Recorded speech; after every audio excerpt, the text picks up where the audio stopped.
The site of Gordion was first inhabited in the early Bronze Age as early as 2500 BC.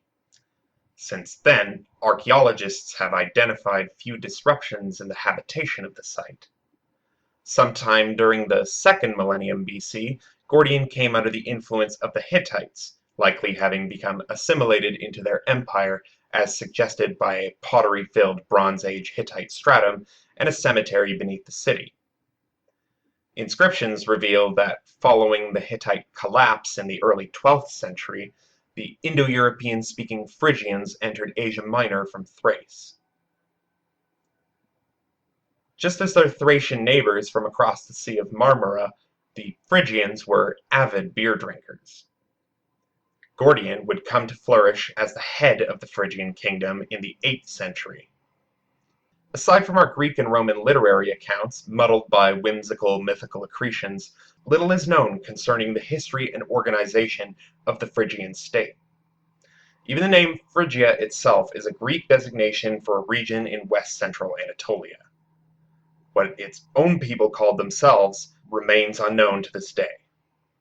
Some scholars still cling to the belief that these Phrygians are the same people whom the Assyrians under Sargon II designated as the Mushki, but Hecataeus, Strabo, and Pliny are all pretty clear to distinguish between the Phrygians and what they call the Muskoi.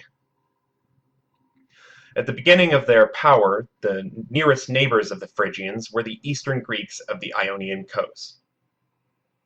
Throughout the 19th century, and up until the excavations of Gordion's Phrygian levels, early scholarship working in an unabashedly Greco-centric model had long held to the belief that these so-called Oriental cultures could only have been the recipients of Greek influence.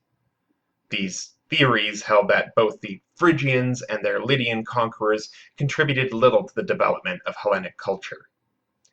It was the archaeologists of the 20th century who thus felt responsible for identifying whether these so-called Easterners had indeed nothing to offer the burgeoning poleis of the Aegean. Since no intelligible written records were available, the trade goods, cultural artifacts, buildings, shrines, and gods exchanged between these cultures would have to speak for themselves. These archaeologists expose how polarization of cultural exchange systems into a binary donor-recipient model couldn't be sustained by the material evidence, which almost always flows in more than one direction.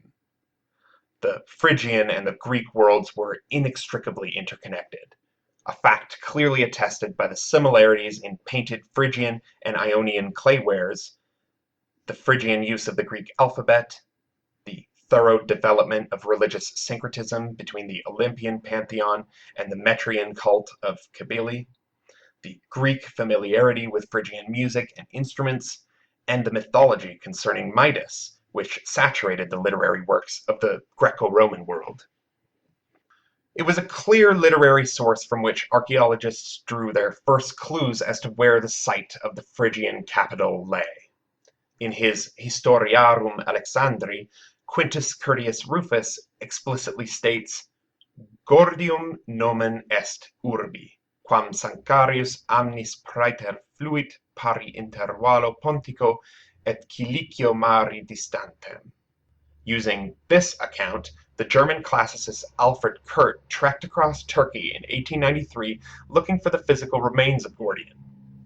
He came across a suspiciously large mound lying on a floodplain adjacent to the Sankarios, which is the modern-day Sakarya. The mound, now neighboring the village of Yassi-Huyuk, was relatively large compared to the others in the region, and it happened to lay in the very same location as the ancient Gordion described by Quintus Curtius. The series of artificial mounds, or tumuli, dispersed in the nearby hills provided additional evidence for the site's significance. In 1900, Alfred returned to Gordion with his brother Gustav to undertake a 3-month excavation season. During this season, they reached levels dating back to the 6th century BC on the Citadel Mound and opened 5 of the roughly 85 even older burial tumuli. While they didn't reach Phrygian levels, The tumulus burials they uncovered dated to the late 8th century BC and were filled with metal, clay, and wood artifacts in virtually pristine condition. Between 1950 and 1973, Rodney S. Young of the University of Pennsylvania led further excavations digging down into the Phrygian and Hittite levels. Young excavated 30 tumuli whose dates ranged from the 9th century BC down to the Hellenistic era. These include the remarkable Midas Mound and the tomb of a wealthy Phrygian child, both of which dated to the Middle Phrygian period, which is sometime between 800 and 540 BC. Young was killed in a traffic accident in 1974, and excavation at Gordion stood at a standstill until 1988, when they were taken up again under the auspices of Mary M. Voigt. Digging at the site was again resumed in 1988, and it persists until today. At the height of its power, Gordion had lain deep in the interior of the Anatolian plateau, home to a semi-arid Mediterranean climate. Its current vegetation is dominated by the grazing-controlled grasslands and bushy conifers. As far back as 6000 BC, the economies across all of West Asia relied upon agropastoral subsistence provided by both vegetable and animal domesticates. These economies were predominantly centered on cereals, legumes, sheep, goats, cattle, and pigs. Interaction between these peripheral pastoral societies, characterized by their mobility and their use of natural resources, and their more sedentary, agriculturally oriented neighbors, is one of the most pervasive themes in the history of the region. A case study of a millennium-long sequence of ethnobotanical data from Gordion indicates two distinct phases in its subsistence patterns correlating with the waxing and the waning influence of the Phrygian kingdom. A high ratio of wild plant seeds versus cultivated cereal grains, along with a high proportion of sheep, goat, and deer bones, reveals how Gordion's earliest economy was predominantly focused on pastoral production.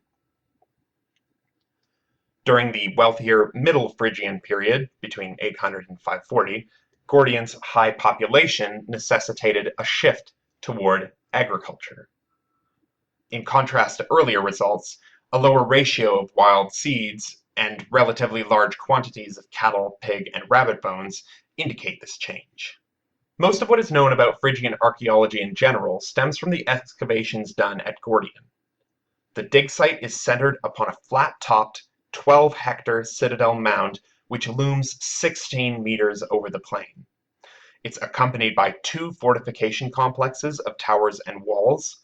The first of these is Küçükkuyuk, which peaks at 22 meters above the floodplain just south of the citadel mound, and a smaller tower called Kuştepe mirrors Küçükkuyuk to the north.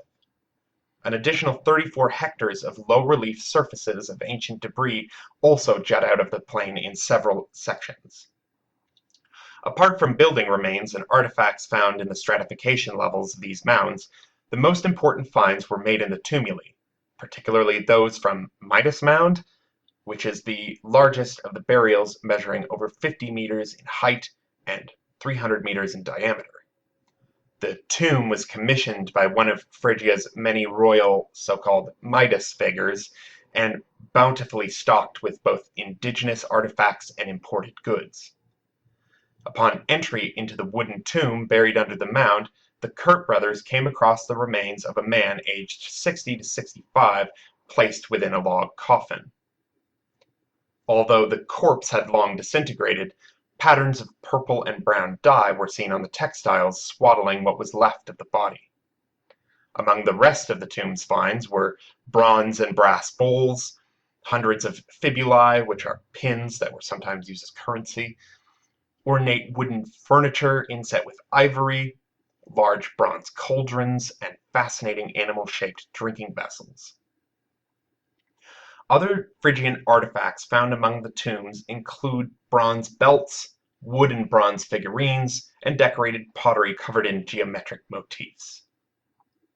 The fortifications eventually uncovered surrounding Gordion by Rodney Young were of unrivaled scale and sophistication, as were the civic buildings doubtlessly produced by the same hands. In the 8th century, Phrygia was evidently populated by scores of experienced masons and military architects whose abilities far surpassed those of their contemporaneous Greek neighbors.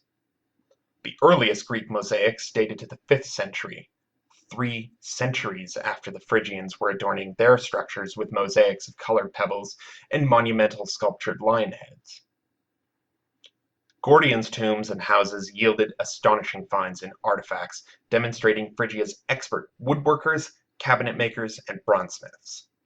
The flow of goods and influence from east to west during the late 8th century is generally manifested in the bronze fibulae, the cauldrons, the belt buckles, and bowls found in Greek coastal sites in Ionia, the islands, and on the mainland. Undoubtedly, along with these renowned bronzes came the techniques for making them. Nevertheless, the durability and longevity of bronze is far greater than that of wood, ivory, or textiles, and so forming an idea of Phrygia's broader trade relations is somewhat challenging.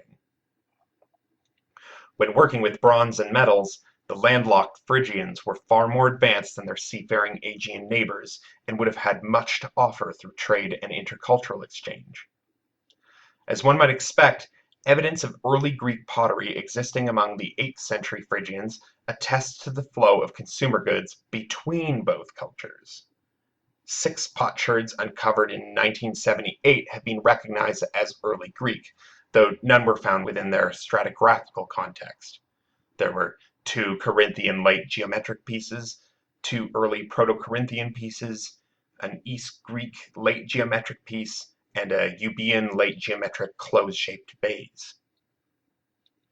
The strategic importance of Gordion's location is attested by the thousands of years of unbroken habitation. The advantages of the site included its position amid the major trade routes crossing through Anatolia. Another advantage was large portions of arable farmland to support growing populations, and then the third main advantage was easy access to water from the Sangarios River, which was intersected by another river nearby, the Thames. In 1333 BC, during the conquest of Alexander the Great, Gordion was used as a strategic rendezvous point on a key artery of communication where armies could be safely sheltered and kept supplied throughout the winter. Xenophon gives an account of the Phrygian satrap Pharnabazos, who spends his winter of 408 to 407 in Gordion, accompanied by Greek ambassadors seeking financial assistance from Darius II. The fact that such a prominent government official would have spent his winter at Gordion supports this notion of its centrality as a hub of communication. The sending of letters by relay along the so-called Royal Road by mounted couriers is also mentioned by Herodotus. According to him, the Royal Road linked Susa, just north of the Persian Gulf, to Lydian Sardis in the west, with an extension to the Aegean coast at Ephesus, a distance of roughly 2,400 kilometers, divided by 110 relay posts which were equipped with fresh horses. Gordion was well integrated into the system, since a long stretch of ancient road unearthed there has since been assumed as part of the famed Royal Road.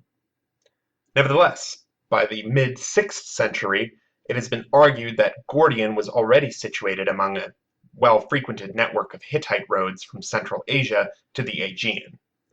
John Garstang suggested that during the height of the Hittite Empire, there was established a network of trade and military roads in Asia Minor through which wool and ore were exchanged for Mesopotamian manufactured goods. Over many centuries, a great variety of peoples, goods, and ideas must have passed through Gordion by this road, traveling both east and westward. Phrygia prospered through the 8th century, even following the circa 800 BC destruction of Gordion at the hands of the Cimmerians, an equestrian nomad group of Indo-European raiders. The stratigraphy plainly indicates that there was little to no gap between the fires and the launching of a massive reconstruction project. Later classical sources tell us how the sack of the city led to the suicide of its mythical king Midas via the drinking of bull's blood, which Eusebius erroneously dated to 696 BC and Julius Africanus dated to 676. Though the city had been razed, the resilient Phrygians soon after covered the charred remains of the city under 3 to 5 meters of construction fill before rebuilding the city almost entirely building for building. Not long after this massive reconstruction project, the region was subsequently conquered by the Lydians, the Achaemenid Persians, and then the Macedonians. The Hellenistic period began with the coming of Alexander during his campaign against the Persians in 333 BC, where he allegedly cut the so-called Gordian knot. His visit also attests to the tactical importance of the site for trade and military transportation between Asia Minor and the East. Consequently, with the coming of Alexander, Phrygian culture began to erode. Votive inscriptions written in Greek had become the norm, and the gods of the Greek invaders were now the popular objects of veneration and cult. The local script of the Phrygians endured well into the 4th century, perhaps even into the 3rd century BC. Their language doubtless continued to be spoken in Gordian at least that long as well. The earliest use of individual Greek characters for writing Phrygian words dates to the early 4th century. By the 3rd century, the Greek alphabet was unmistakably the dominant writing system. This, however, doesn't necessarily reveal the entire picture of language in Gordian, since the Greek script was applied to the Western Phrygian dialect until as late as the 3rd century AD, when Gordian had long faded from significance. The lack of any Phrygian texts at Gordian after the 3rd century BC suggests that Greek had become the principal language of the local population. The abrupt appearance of many common Greek names in the region immediately after Alexander's conquest suggests that at least some of the names belonged to ethnically Greek settlers in Gordian, while the rest were of Phrygian stock. Both Greek and Phrygian names occur in random distribution around the city, and thus there's no evidence of separate districts drawn along ethnic boundaries. The levels of Hellenistic occupation are thick. These include at least 2 construction phases during the early Hellenistic era, which is 330 to 260, and 3 phases during the late Hellenistic period, which is 260 to 100.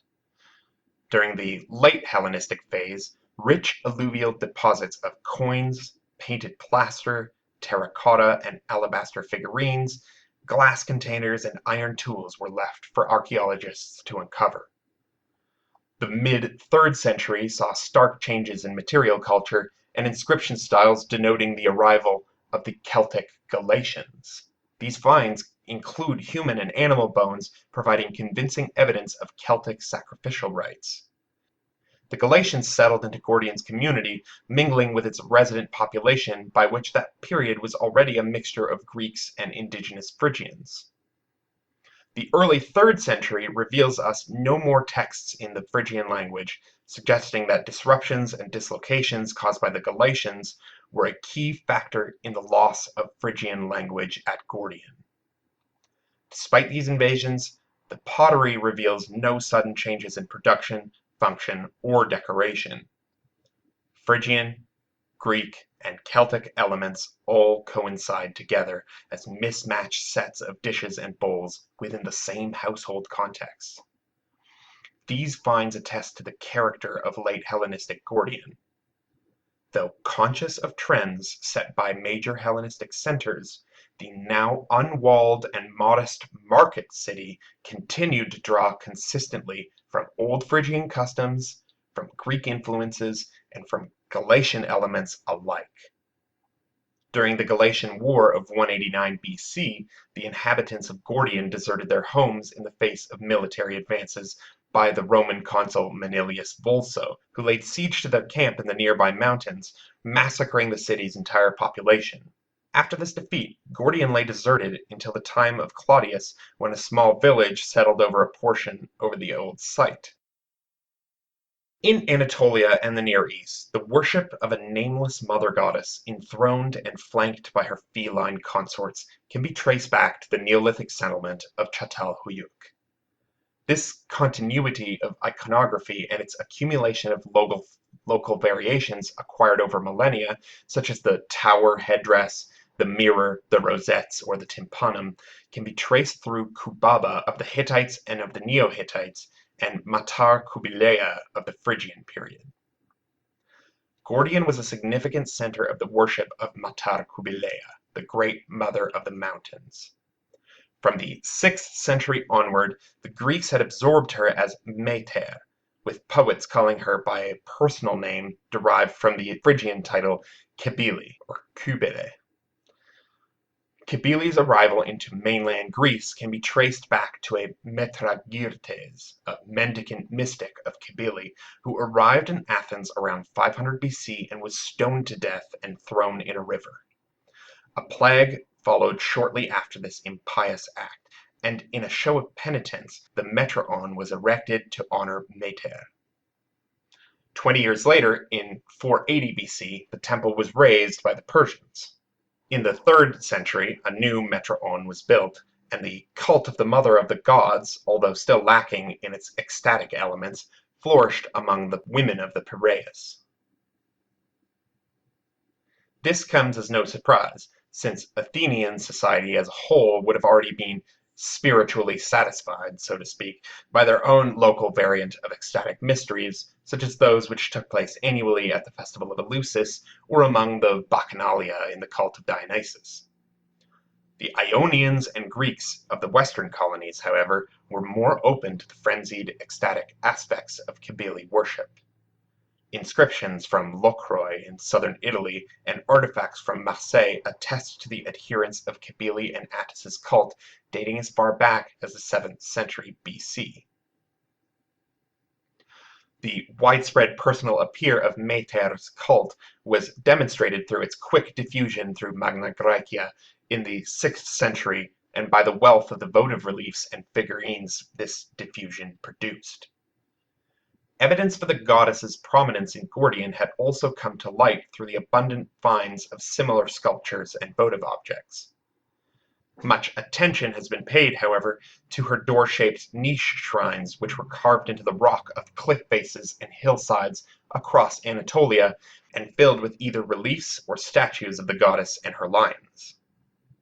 West of Gordion, in the Phrygian highlands between Aethon and Eskişehir, there exists a variation of this practice whereby a few steps are carved out of the rock leading up to the image set atop a flight of steps. Behind the facades of these shrines, deep shaft monuments were carved out. These shaft additions occur in 5 known cases, each dating to the Phrygian period, and they're all geographically isolated within close proximity of one another. There have been few agreements concerning the function of these shafts, and a wide range of purposes have been speculated, ranging from burial chambers, sacrificial pits, torobolia and cryobolia, or even repositories for the byproducts of eunuch priests' castrations. In any case, none of these suggestions have stood up to any rigorous scholarly scrutiny.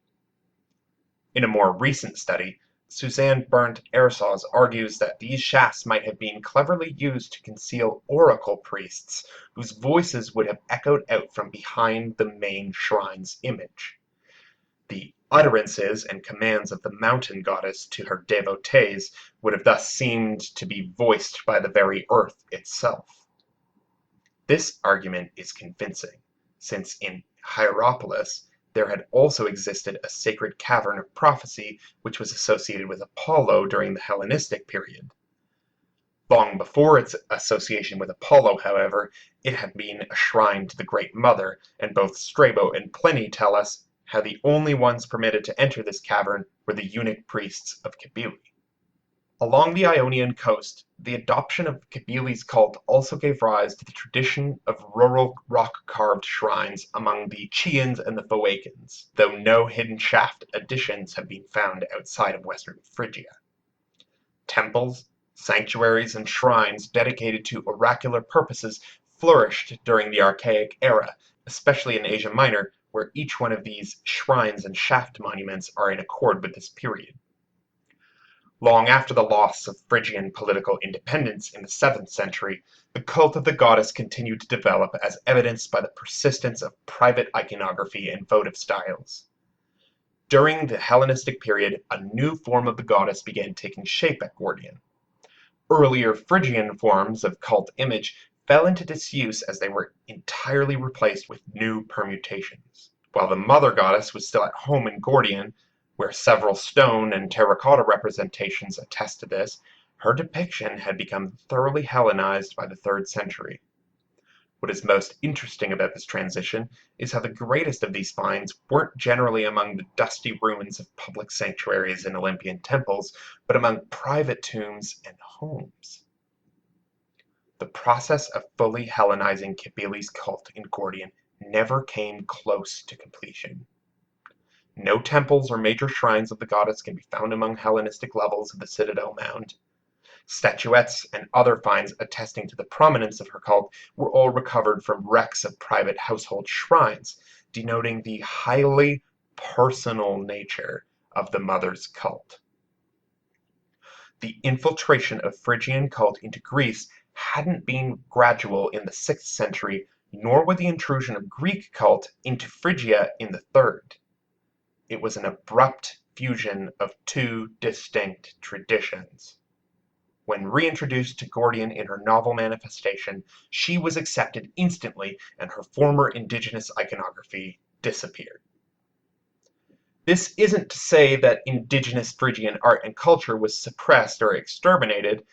As they've done for centuries, the Phrygians only adopted foreign ideas selectively, applying their forms and practices insofar as they could synergize their own traditions. Not far from Gordion, near the sacred mount of Dindymos, stood a rich temple state called Pessinous. This was the chief cult center of the Anatolian mother and a bastion of cultural continuity. Despite the constant changes among the ruling elite in Phrygia, Pessinous maintained its autonomy from the 8th century down to the 60s BC, even past the Galatian invasion of 275 BC. Around 50 BC, in the reports of his visit to Pessinous, Strabo writes how, quote, the Phrygians in general hold Rhea in honor and worship her with orgies, calling her Meter Theon and Agdistis, and Phrygia the great goddess, end quote. That is to say, in addition to maintaining their local political autonomy, Pessinous had openly overlooked Greek innovation and retained the original local designation for their goddess, Agdistis, the highest peak of Mount Dindymon. Though material remains attest to the willingness of the locals to adopt Greek divinities, they equally affirm to the profound staying power of Phrygia's culture and her highest deity. The Great Mother had been working throughout the Near East long before the migrations of even the Indo-Europeans, and although frequently reconceptualized, she remained a significant figure long after the Phrygians ceased to exist as a distinct ethnicity. Though the eunuch priesthood of Gali had its roots in Pessinous, evidence of the other more infamous components of Cibili's cult during the Roman period, particularly its orgiastic character and the myth of Attis's castration, is somewhat lacking from the remains of archaic Phrygia. Our modest reconstructions of Phrygian religion don't reveal any trace of Attis before Alexander's conquests opened up the hinterland to Greek interest. Attis first became the subject of cult in the Greek world in the closing decades of the 4th century BC, where he appears to have been worshipped chiefly by women. The archaeological, literary, and epigraphical finds conveniently converge around this same date. The earliest of Attis's clearly identifiable images is a votive stele from the Piraeus, which dates to the 3rd quarter of the 4th century. The identification of this image is safely confirmed by an inscription below. Quote, Timothea to Agdistis and Attis on behalf of her children according to command. The case of Attis is a curious one, since we have neither Lydian nor indigenous Phrygian epigraphical, literary, or iconographical sources concerning the cultic figure until Roman times. In the face of this absence, it's been argued persuasively by Lynn Roller and Jan Bremmer that the famed consort of Cibili is actually of Greek origin. Cybele essentially leaked out of Phrygia and into Greece, where she was flanked by a new Dionysian-type consort after having been repackaged and reconceptualized. I might concede to Bremmer that the orientalized caricature of Attis as an archetypal young Phrygian shepherd was a product of Greek interpretation, though I would push for the fundamentally Dionysian roots of Attis back into Thrace and its shrouded Indo-European past.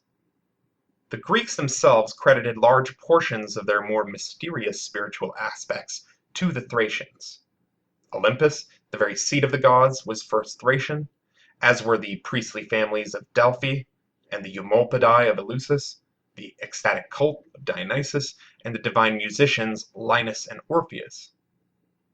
At some point between the 12th and 6th centuries BC, a syncretism must have taken place in which a clergy grafted the broad exterior aspects of Anatolia's most ancient goddess to a deep introspective mysticism, most probably of Balkan origins. When the Greeks conceived the image of Attis, they drew upon Oriental stereotypes, just as they'd done in conceptualizing the popular appearance of Trojans or Persians. The divine shepherd's colorful garb and exotic characteristics strengthened the construction of Attis as an Oriental god, an exotic representation of the other, with qualities far gone from the conventions of Greek experience.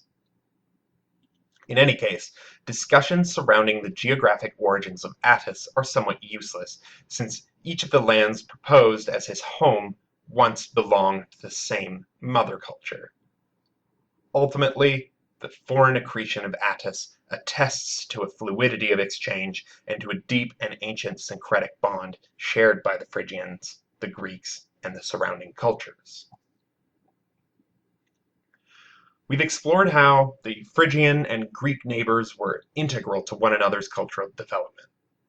The 19th century Greco-centric historical models have finally been laid to rest and proven unsustainable in light of the cautious excavations, analyses, and research of archaeologists and classicists. We've seen how art and architecture, skill in metalworking, material goods, and even spiritual practices were openly exchanged across the porous geographical boundaries of these two great Mediterranean civilizations. Since few written records were available to expose this truth, the remaining goods and practices have compelled interpreters to reconceptualize a new model of cultural exchange, which has dispelled the binary model of donor-recipient cultural exchange. The products, ideas, and attitudes of Phrygian and Greek culture intimately intersected each other, and this ever-expanding awareness should further compel the world of classical scholarship to reevaluate some of their most dated and indefensible assumptions. If you'd like to see a bibliography for this work, then just check out the bibliography below.